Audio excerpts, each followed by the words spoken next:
La prohibition de l'alcool au Canada. Comment ça, c'est dans le même frémagogue?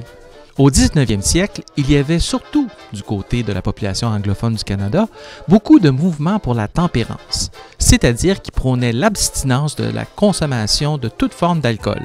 D'ailleurs, de 1855 à 1865, dans le canton de Magog, il se pratiquait une tempérance sans licence, c'est-à-dire qu'aucun permis de vente d'alcool n'était émis. Même notre copain Ralph Mary, le cinquième du nom, aura un hôtel de tempérance, c'est-à-dire un hôtel avec un bar sans alcool. En 1864, le Canada uni met en place le Duncan Act, qui laisse le soin aux villes et villages de légiférer sur la vente d'alcool. Cette loi deviendra l'Acte de tempérance du Canada en 1878.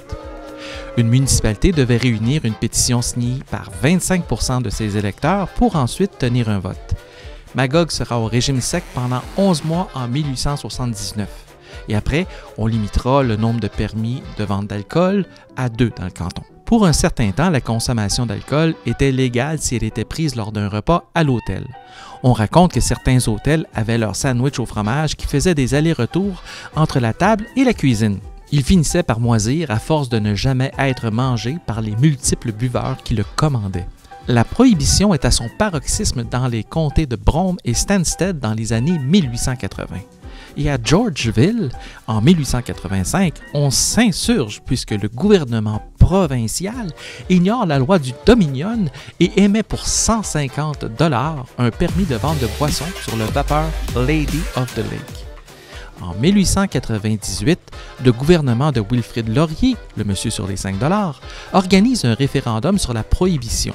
Le oui l'emporte partout au Canada, sauf au Québec où le non l'emporte. Comme la marge de la victoire n'est pas marquée, c'est-à-dire 51,2% pour le oui, le gouvernement Laurier décide de ne pas appliquer la loi.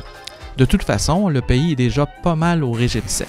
À partir de ce moment, chaque province émet différentes restrictions qui sont éventuellement abandonnées dans les années 20.